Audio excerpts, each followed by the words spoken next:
গণ অভ্যুত্থানে দেশ ছেড়ে পালিয়ে যায় শেখ হাসিনা। ফলে দীর্ঘ ১৫ বছরের স্বৈর শাসকের অবসান ঘটে। হাজারো শহীদের রক্তের উপর দাঁড়িয়ে ফের বড় ফ্যাসিস্ট হয়ে ফিরে আসার কথা জানান দিচ্ছে আওয়ামী লীগ। এমনকি এখন তারা দেশের মধ্যে সংগঠিত হতে শুরু করেছে। বিস্তারিত থাকছে ডেস্ক রিপোর্টে। সম্প্রতি ইসরায়েলের গণহত্যার বিরুদ্ধে ঢাকায় অনুষ্ঠিত মার্চ ফর গাজা কর্মসূচিতে অংশগ্রহণ করেন জনপ্রিয় ইসলামী বক্তা ডক্টর মিজানুর রহমান আজাহারি। তীব্র গরমের মধ্যে এই কর্মসূচি সাধারণ মানুষ সহ বিভিন্ন শ্রেণী পেশার অংশগ্রহণ ছিল চোখে পড়ার মতো। কর্মসূচির দিন আজাহারির চোখে ছিল একটি কালো সানগ্লাস। এতেই শুরু হয় বিতর্ক। আল জাজিরা অনুসন্ধানী সাংবাদিক জুলকারনাইন সায়েম সামাজিক মাধ্যমে একটি পোস্ট দিয়ে লেখেন, গাজার পক্ষে আন্দোলনের আয়োজকদের চোখে রেবান সানগ্লাস দেখে ব্যথিত হয়েছে। তিনি অভিযোগ করেন রেবান এর মূল কোম্পানি ল্যাকটোটিকা ইসরায়েলের বিনিয়োগ করে, যা বিভিন্ন সংস্থা বর্জনের আহ্বান জানিয়েছে।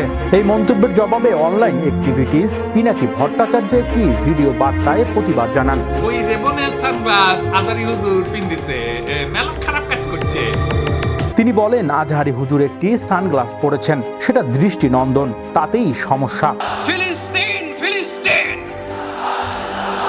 ওই সানগ্লাস যে রেবান কোম্পানি, তা যদি ইসরায়েলের সঙ্গে সম্পর্কযুক্ত হন সেটা যাচাই করা দরকার। পিনাকি দাবি করেন, রেবান কোনো ইসরায়েলি কোম্পানি নয়। এটি 1937 সালে আমেরিকান প্রতিষ্ঠান বেক্সিউ অ্যান্ড লোম দ্বারা প্রতিষ্ঠিত হয় এবং 1999 সালে এটি ইতালির লুক্সটিকা গ্রুপ এর মালিকানায় চলে যায়। তিনি বলেন, রেবান সঙ্গে ইসরায়েলের কোনো প্রত্যক্ষ বিনিয়োগ সম্পর্ক নেই।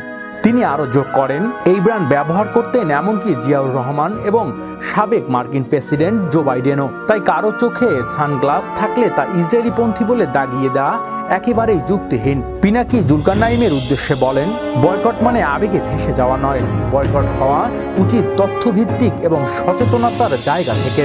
যারা বারবার আজহারি বা আমাকে ট্রোল করে তারা আসলে ফিলিস্তিনের স্বার্থে নয়, নিজেদের বিভ্রান্তিকর এজেন্ডার পক্ষে কাজ করছে।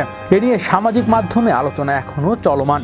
অনেকেই বলেছেন, প্রতিবাদের চেয়ে এখন বেশি আলোচিত হয়ে উঠছে কার চশমা কোন ব্র্যান্ডের। বিশ্ব বাংলা 24 নিউজ ডেস্ক।